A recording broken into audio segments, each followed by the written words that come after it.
Ever wonder how a breakthrough idea actually becomes reality? Hi, I'm Susan Lindner, and this is the Innovation Storytellers Show, where I sit down with the change makers behind the world's most inspiring innovations to learn how they did it and the stories that help them make it happen. If you've ever had a big idea or want to tell yours in a more powerfully connected way, you're in the right place. I promise you'll get new ideas for how to tell a better story to your audiences too. So let's dive in. Hey, welcome back. I'm Susan Lindner, your host of Innovation Storytellers. And today we're going to be having a conversation that's a little bit more personal. It is about your brand. Have you stopped to consider whether or not your innovation is not making the progress that it should because your personal brand is not of the level and the visibility that it should be in order to get your big idea across the finish line? I wanted to invite an expert on the show in order to give you a little bit more perspective about how you can raise your profile, how you can begin to think about your brand and tie that to, with your stellar reputation, getting your big idea across the finish line. Not to mention, how many other people do you need to get on board in order to make this vision come true? What are the silos that you need to connect with? How do you need to expand your network or really supercharge your network in order to get things moving more effectively with less pushback, because your brand is already speaking volumes about you before you even suggest the cool new pilot project or the next breakthrough? And that's why I've invited Lirone Glikman onto the podcast today. She is a globally recognized expert, keynote speaker, and best-selling author specializing in business relationships, personal branding, and global business development. She's the founder of The Human Factor by Lirone Glikman, a global consulting and training firm. With more than 20 years of experience across 26 countries, Lirone has worked with Fortune 500 companies, governments, universities, and startups. She's the author of the Super Connectors Playbook and an honorary advisor to the UN's NGO Committee on Sustainable Development. Lirone, thank you so much for joining me today. Susan, I'm so happy to be here, and I admire your work. And I love that you being a global trotter like myself. So I'm really happy to be here and have this conversation with you. Yeah, Lirone and I were just commiserating on our road warrior tendencies. And I don't know, I'm so curious for some of my listeners. Are you the kind of person who travels with only a carry-on, or are you the person who checks your luggage? Lirone and I are excitedly in the I will never check a bag camp. Never. Doesn't matter how long I'm going for. The only thing that stops me, I will say, is my last trip to Serbia. I checked a bag, which by the way got lost on the way in, but I have to load it up with truffles and ivar, this beautiful red pepper spread that you can only get in the Balkans that I just adore. And so I got to pack that in the luggage just so I could take it through and not have to buy it in the airport at duty free. So, Lirone, thank you so much for joining me today. Let's talk about personal branding. Let's talk about reputation management inside of an organization if you want to push your ideas to the top of the priority list. What are some of the things that we should be thinking about? And I should mention your book is a game changer for thinking about how you become a super connector inside your organization to help get this done. Maybe let's start with the book. Let's start with these 6 pillars that you've identified of how we really begin to think about supercharging these conversations. Amazing. Because when we talk about personal brand, this is a part of your whole network. I mean, you have to look inside and understand who you are and what you bring to the table, and then how you connect with other people, which is the networking. So this is my book, the Super Connectors Playbook, which is a bestseller. And as you said, I have a methodology called the Human Factor methodology, which I've been teaching for 12 years around the world. And what it says, basically, it's this. Essentially, nobody teaches us how to network and build a brand, not in school, not in university, but we understand that these 2 skills have a really important factor for us to be able to grow and get even our ideas or innovations through in the company and beyond. With that in mind, when I look at business relationship, I look at 2 main things. First of all, it has to be authentic, because it only works when it's real. It's not sustainable and it won't last if you think I'm fake or I'm manipulative. So let's take these thoughts outside, like out of the table, because it has to be authentic. And it's okay to be strategic. People may think, but if I want something, it's manipulative and fake. But no, humanity, thrived because someone wanted something or someone wanted to get their innovation across within the company or outside of it. And that brings me to the 6 pillars. So, in order to achieve goals through relationship building, first of all, you have to know what is your goal, right? Hmm? Many have maybe have different goals, and we're not always really sure what do we want to achieve. So, as clear as we are, that would be better for us.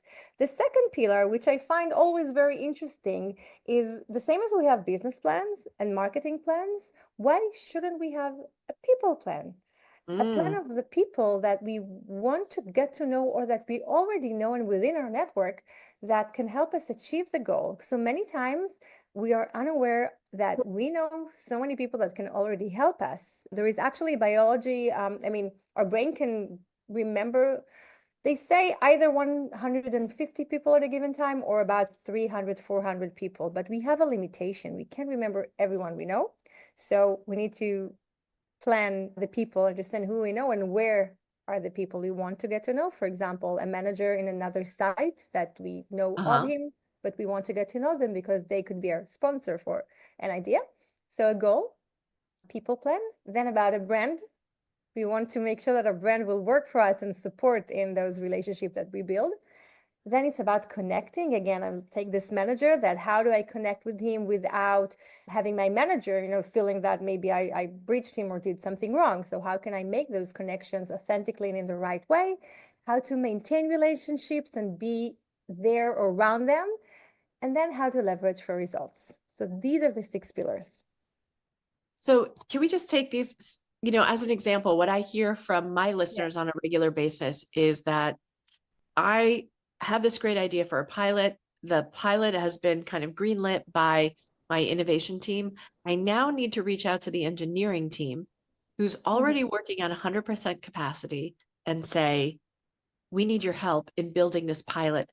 It's going to take the next 3 months to build it. Yeah. Can I count on 3 of your engineers to work on this? How do we begin the process of starting that conversation? What do those initial conversations look like? That's a great question, because it can start by me going, let's say, even entering this room where the developers are and say, hi, my name is this and that, and I want you. And that's fine, but I'm not sure if that would get us the result that we want. So I Mm, always say that the best that we should create relationship way before we need them. It's not always the truth, but I would really try to start engaging with them. If I know someone within this department, then start talking to them and maybe even consult with them. Hey, is there someone with tendency of being more innovative than others? Or many organizations, I don't know if many, but some of them have different innovation projects or programs like champions for innovation and stuff like that.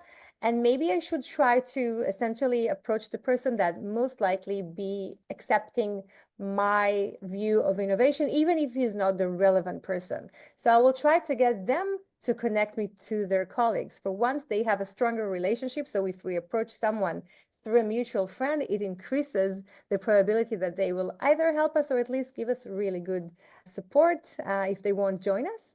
So kind of try to make your way into their space, even go and have lunch with them. For example, I worked with a manager from a very big financial company, and she had to have some data from a certain department every 2 months, and it was so hard for her to do it.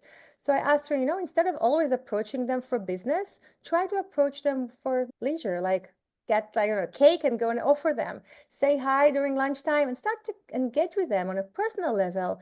And then it would be so easier to approach them on a business level and say, hey, would you like to join my initiative or consult or take part in it? So again, either find relevant people who can tell you who to approach or connect you to people who have a tendency to become innovators themselves, or start engaging with them on a personal kind of manner in order to move then to the business one. yeah.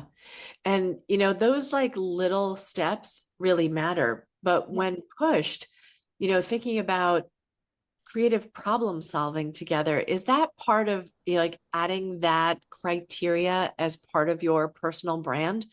is saying, I want to help solve problems, the two of us together, as opposed to my brand is just being the hard driver and the get it done no matter what guy.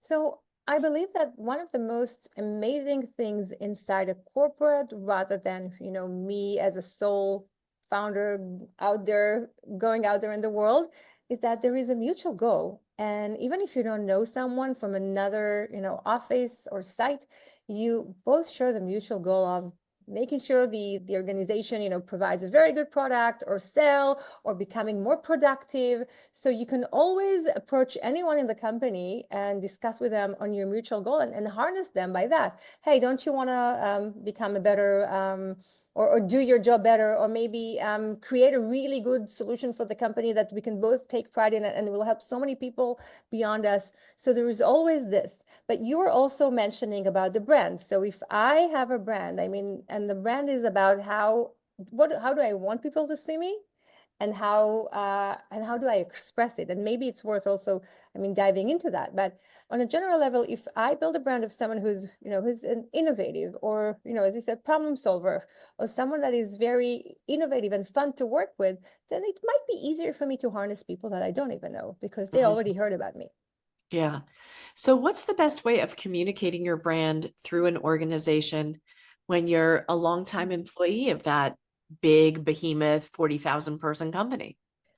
So let's go one step earlier, if you don't mind, and Yeah. understand what is our brand. I had the fortunate of working with different companies, and even a while ago, I gave a workshop on personal brand, and half of the employees were about 15 to 20 years in a company, and one of them was very skeptical at the beginning. She's like, I've been here for 20 years. I'm here. I'm not sure if you can teach me anything new. And after the 3 days, you're like, something? I really learned something about my brand. And I was so touched by that, because I know it's not easy, it's a very hard work. But the reason she said that is because when I talk about a brand, I say there are two parts. First of all is look inside. Second of all is, as you just asked, express it. So when we look inside us, imagine like you're basically putting like a flashlight on who you are, and asking yourself those questions that you don't really ask yourself. So what do I want to achieve today, or with different functions of the company? What are my messages? What is the strengths that I bring to the business? What are my values that I wake up every morning to work to bring them? And these are kind of my internal driver. What is the feel that I make others feel around me? And I always like to share this interesting story that I gave a workshop to in a company, and there was a guy who was so funny, and he was in the like one of the like attendees, and he asked me, I asked him, what are your strengths? He said, my two main strengths, that I'm assertive and I have a really good sense of humor. So I told him, look, I can see you have such a good sense of humor. You really impact the vibe of everyone in the room. But do you think people see you as assertive? Because I Mm, didn't see him as assertive. And uh-huh. there was silence, and he's like, actually not. And this was the moment where I asked him and everyone to look at the gap between how do you want to be perceived, or who you are, and what are you actually putting out there, how people really see you, because there is a gap. And this is a pivotal moment. So when you understand how you want to be seen, or what part of you, which are really you, he's really assertive in some situations, but he Mm, also understands that there is a gap. This mm. is where you start to be more aware of what you bring out there. And if you are aware, and yeah, it might be annoying at the beginning, but it also opens a whole new world, because you can really look at any interaction with your managers, with your peers, or even with a, I don't know, person who gives you the coffee. You can look at any interaction from a different lens, from what do I bring to the situation? How do they see me? And do they see me in the way I want them to see me? So you can design your brand. How do you find those gaps? What's the best way to do that? So I think today with AI and technology, you can definitely ask ChatGPT, but the process I usually do is I show a list of strength. You can even ask ChatGPT, give me a list of, professional strength. And then maybe mark two or three. I wouldn't try to do more, but the two or three top strengths and 2 or 3 top values that drive you, and then try to understand where are you showing them. Maybe I'm a really good problem solver, but during meetings I prefer to be quiet and just, hum or like just agree with everyone. So maybe, and even though I have a different idea, so maybe this is where I should express my ideas more. Maybe I know that I'm a leader and I'm a communicator, and I know that I'm mentoring people, and I always show up and offer my help. So I think it means that I'm aligning with being a good communicator and leaders, because I'm always trying to help people and speak with them. So try to see your strengths and values, and then try to match them with everyday situation and see if there is a gap, or even if you're great at it, can you push it in 5 more%? And maybe one more thing is, and just like set up to two messages. What do I want people or specific people to know about me? For example, if I want to get an raise, or applying now for another job, another position within the corporate, maybe I want them to know that I have a specific strength. For example, I worked with a VP of a big commercial company, and Mm-hmm. she was VP of finance. And she said that after, they have like those annual tests, and she said it always says that I have a low grade in the way I see the business, but I'm really good at finances. And in order to become a CEO of one of our companies, I need to show them I have more strength in my business, the way I see and understand the business. So we started to think what kind of stories, or in which situations she can speak more about the business, the same as she speaks about finances.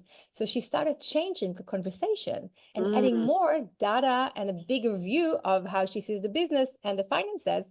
And 2 years later, she became a CEO of one of their companies wow. because of more things she did, and she was very talented, but also because she changed the conversation. Interesting. And what do you think some of the mistakes are that people are making in this process? Where do you see people really kind of screwing it up? I think the hardest thing, if I'm being honest, is really try to see ourselves in the, I would say, objective lens of myself in front of different people, because we have so many different interactions, right? With our best friend in the company, with finances, with people maybe that annoy us, with random people, and so on, with management and higher management. So I always ask if you could maybe have a companion to that, maybe someone like there's like kind of the body system.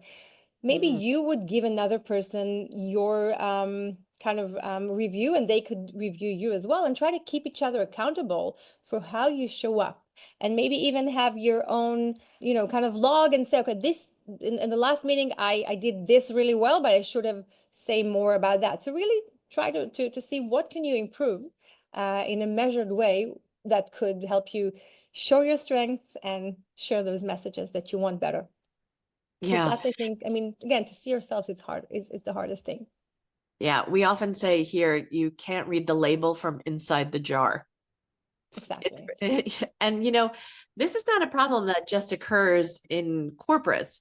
There was a big piece about during the Obama administration how there were three women in the cabinet who felt completely ignored by the likes of Obama, who seemed to be someone who was open-minded and open to hearing other people's voices. And studies have shown that we have a bias oftentimes against hearing women's voices, right? We equate them with our mother, our wives, our Yeah. annoying older sister from when we were younger. And so in boardrooms, we're not accustomed to necessarily hearing women's voices as being one of Mm. power and authority. And so women in Obama's White House used to strategize before the meeting of saying Mm. how they would effectively communicate their ideas together. So one person would raise the idea and say, it's time that we had some new and unique thinking about this. And I want to defer to my colleague, Cheryl, about this idea that we've been thinking about. Cheryl, will you tell us the new idea? And then Cheryl would tell the idea. And then, Rachel would wind up saying, that's a really great idea. I just want to reiterate what Cheryl said and why I think it's so important.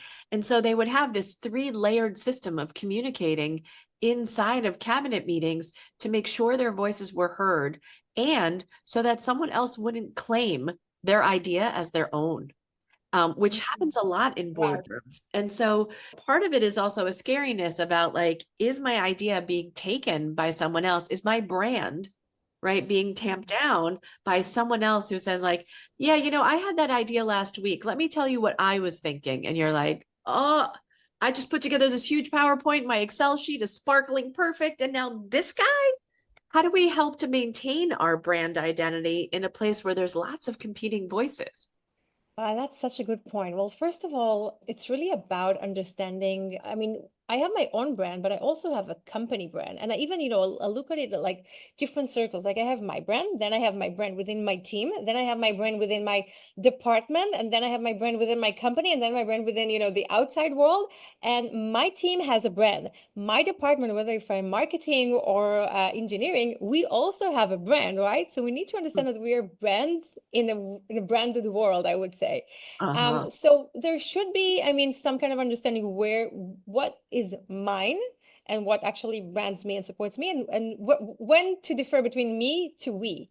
Because we is also important, but if it was my idea, I wouldn't want my, colleague to say it was theirs. So this is a bit of a tricky one. I mean, it is about how to document things. And again, if you send them via email, and I mean, it shows it's yours, then you were there first. If you talk about it, and if you, as you said, and I liked it very much, create kind of a coalition of people to maybe help you or support you within this idea, and that knows that it's yours, and especially talk together within those kind of meetings, that could also be helpful. But I do want to share another point about being a woman in this kind of events. So I also worked, I had a corporate world, a small company. I mean, I worked in corporate as well in Australia, but my last work as working in companies was in a smaller company, and it was in the sports tech industry. And as you can imagine, a lot of great men who did amazing things. And there was a specific guy that he was a bit aggressive than others. And it was very hard for me to communicate, let alone through, during meetings. And I know at some point that I became a bit more aggressive. I thought that I should be like him.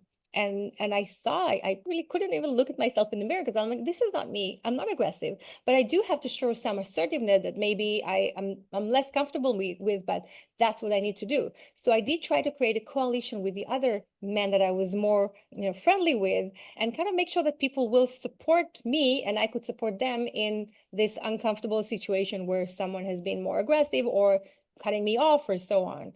So it's really sensitive, but you should find a way to do it with people who support you.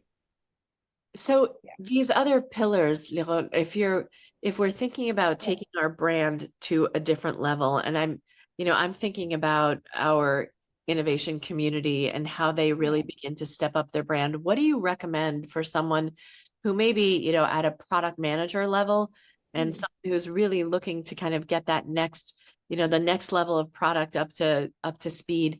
What do you think about in terms of those first initial steps people take Mm. to take their brand on? So in terms of branding is really understand again what are when we understand like our brand identity, which I largely showing as two main messages we want to share with our environment, maybe to two different audiences, our strength, our values, and our feel. How does it feel to communicate with us? Then it's really about how we express them in an online level and face to face. For example, online could be, how do I write emails?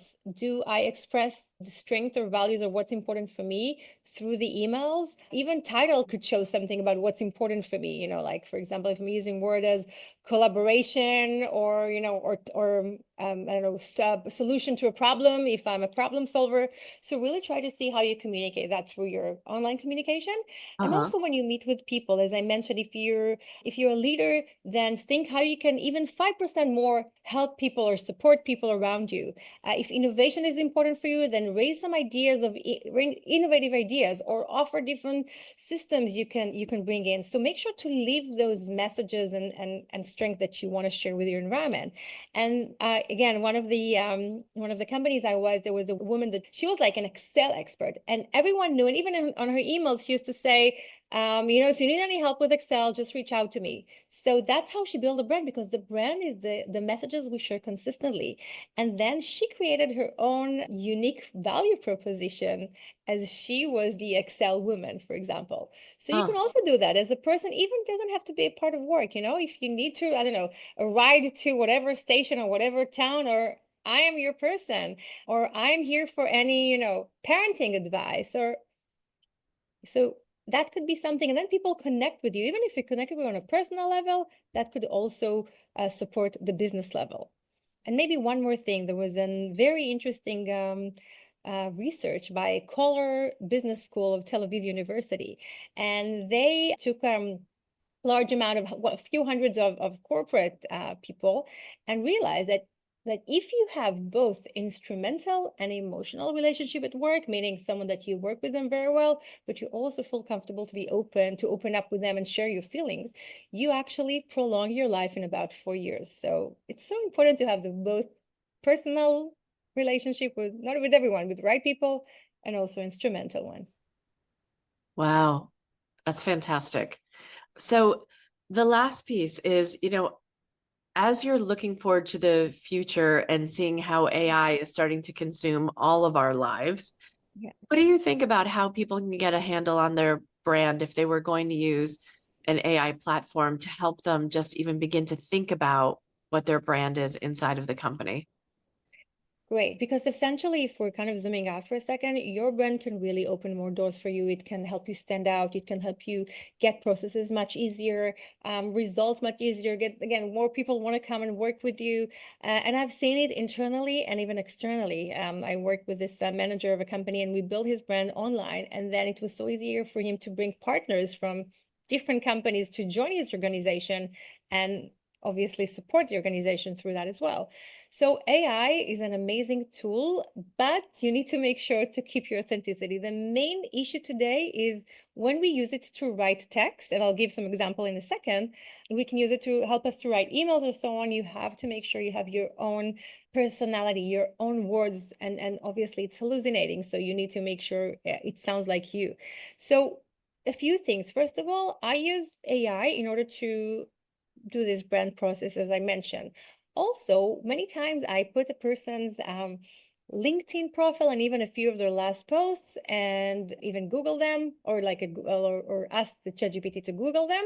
And I tell him, okay, please look at this person, and based on what you know about me, analyze their communication style and tell me what would be the best way to communicate with them in order for them to understand XYZ, or in order to harness them, or in order to connect with them better. So it could really give you an interesting insight of how the person is communicating. Another thing, as we mentioned a bit earlier, would be what kind of post should I post, or how can I get my message across through face-to-face interaction or through email interaction? So Mm, really ask them based on what you know about me, or ask them to help you build your own brand. Like, ask me a few questions so to help me build my brand and brand communication plan, so I could get to X goal, so I could get this idea across, so I could fund this idea or this solution within the company. So really use it as your co-pilot, as your assistance, to get your way across, and learn how to ask the specific questions that reflect who you are, as opposed to what you want to get from your environment. yeah. I think this is so great because, rather than just, it's very interesting. I just did a Mhm. little test. I wanted to see how hallucinating, how many mushrooms ChatGPT was taking the day I decided to ask it some questions. And so I said, tell me everything you know about me, right? Just Mhm. as a curiosity. And apparently I've published 2 books. I've published none. And Congratulations. Please I know, send me I the was link. like, wow. And I was like, ChatGPT, please write those books that you say Yeah, I wrote because I haven't written them. So crazy. it was kind of fascinating, right? Like Maybe you, it looks into the future, Susan. In two I know. years' time, 3 years' time, you will have those two books. And Yeah. then, you know, Maybe it's like reading tarot cards that I can't see. And now ChatGPT is a psychic predictor of what we're going to be doing yeah, next.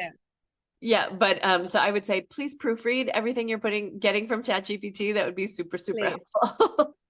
Yes, Well, this has been great, Leon. And I want to remind everybody, if you need a gift for people on your, holiday list, by all means, please. check out the Super Connectors Playbook. It might be also what your kid Crazy. needs. By the way, many of us who are listening to the show have young adults who are in the workplace and don't know how to make connections in the workplace. And, I just want to give my son's 27. He has, he got through COVID, during his university time, then the job hunt solely online, then working remotely, and so not having any connections in the office because there is no office. And as a 27-year-old who doesn't have connections to all the other people across silos and whatever else, how do you recommend people make connections in a work from home world? Wow. Okay, so first of all, even if you work from the office, you know how many times people said, I don't even know the name of the people who are like in the next door office. So it's not only a problem of working remote, but the main thing and the main problem I see is being proactive, because it's really uncomfortable for so many reasons to approach someone and just start talking with them. But on the contrary, like that's exactly what you have to do. And I think it's much easier to approach strangers when you're from the same company rather than a stranger on the street or at a conference, because you share the same goal, you share the same employer. So I would definitely recommend, even now, now holiday season, this is a great time to approach people, say, hey, we never got to talk, but my name is Lirone, and it's so nice to meet you. And I think it's a great time for us to meet. And I want to wish you a happy holiday. Even send an email to so many people in the company that maybe you don't know personally, and you say, hey, my name is Lirone. I'm from the engineering department. I just want to wish you Merry Christmas, Happy New Year. And if we didn't really get the chance to meet, please reach out to me. I would love to meet you. Yes, that could be intimidating for some people, Oof. but that's I'm exactly, feeling the cringe of Gen Z going, oh my it's God. cringe. But Wait, can that's I how just you're tell you? going to get known. That's how people are going to know who you are. And that's how you're going to meet, maybe, sorry, your best friend, maybe someone who's going to introduce you to your wife or husband, maybe someone who will vouch for you in the most important time you need at work. So you really don't know. You don't know. So you want to open more opportunities for yourself. And for me, I think it's the most exciting thing, because you really don't know what the future holds. And your network is not only your net worth, is mostly your safety net, and the same as yours for them. And if you want to grow and want to achieve your goals, you have to know as many people and give value. And giving value is as easy as saying Merry Christmas. I just want to wish you all the best. It's funny because I was reading an article that there are now consultants for Gen Z to learn how to use the telephone. Oh, because they don't call one another. So not only do they Yeah. not call one another, but get this, the prevailing idea is that, or belief rather, among Gen Z is that when somebody calls you, the Mm-hmm. person who is calling should be the one to say hello, not the person picking up the phone. So you get So your you're like, phone and it's ringing and you do that. Gen Z does this.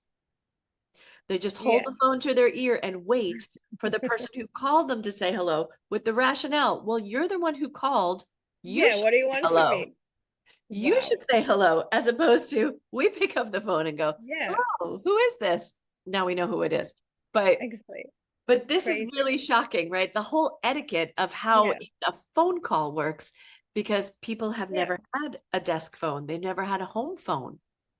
But we don't even have the etiquette of how to write text messages. Like my 8-year-old niece, she just got a WhatsApp, and she started sending me like those messages of hi, blah, blah, blah, blah, like really just making noises. And I'm like, darling, I love you, but you're so smart, and I want to listen to what you have to tell me. And I want to hear your words and your ideas rather than, so we really need to educate. I mean, how to use, like, nobody really teaches that, right? The same as nobody teaches us how to network and how to build a brand. You're 100% correct. So Lirone and I are going to be offering remedial telephone courses at the Exactly. $500 an hour if you want to send us your kid to learn how to use a telephone. We are here for that kind of work. Just an Exactly. FYI. We've been in the old generation before phones even, then we can teach you a thing or two. Yeah, I remember just screaming, "It's get down the hallway," so someone would run to the phone because the phone Yeah, call was so expensive. Yeah. exactly. Liron, I'm now going to ask you the three questions that we ask everyone who comes on the show. I'm ready. Hot seat question. So, number one, what do you think is the greatest innovation of all time? Wow, the greatest innovation of all time.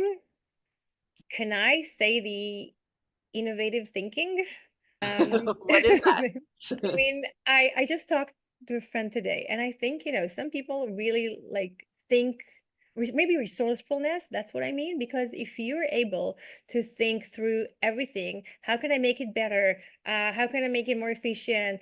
What, why is it here and what can I do with it? I mean, I think the human thinking is the thing that creates more innovation and AI and solutions.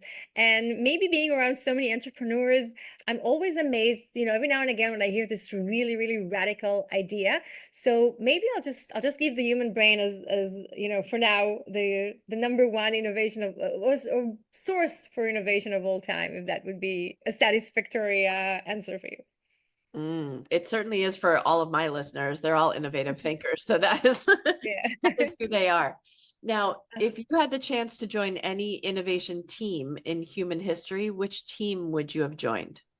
I think I would have joined NASA when they created, the spaceships and kind of got it into, space.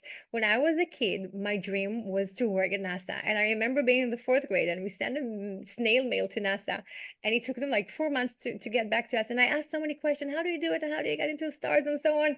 And also being a daughter of a pilot, then I'm really fascinated about space. So I would love to learn more about how to build a spaceship that could really go out there and explore new places. Gotcha. And now you can ask ChatGPT for that answer and they'll send you the Exactly. program. Yeah. And it will tell me how to build it in my backyard. So it's easy. Right. And maybe how to ask Mr. Bezos for some funding. Exactly. And then the last question is, what is the innovation that the world needs now? Wow. Okay. So from my perspective, the innovation that the world needs is knowing how to how to communicate better and how to understand that. I always say as technology, evolves, the human brain stays the same. So maybe the innovation of the world needs is understanding how to keep the human traits and how to not lose our communication abilities while the technology makes it so easier for us to communicate and get along with one another and sorry, get things done. Because I'm really afraid that as we use more ChatGPT and more of this technology, we're really kind of making our brain numb. So the innovation would be how could we, keep enhancing our human communication, this human touch, this feeling that we have by communicating with others, even if now you and I are from the other side of the world, there is oxytocin within both of our bodies, there is a good communication. So how to innovate, explore and do great breakthroughs, but still not lose our humanity along the way. Well said. Lirone Glikman, thank you for joining me on the show. Please go and check out her best-selling book, The Super Connectors Playbook, a perfect stocking stuffer for someone in your life. Thank you so much for joining me on the show today. Susan, it's been a pleasure and I appreciate it. And keep sharing your amazing smarts and conversations with guests with your audiences. This is so important. Thank you so much. I truly hope you enjoyed today's conversation. If you did, be sure to like, follow, and subscribe so you never miss the next story that could inspire your own. And if you want to learn more about me or how I can help you and your team to become master storytellers to get your big idea to its finish line, head over to innovationstorytellers.com and schedule a call with me.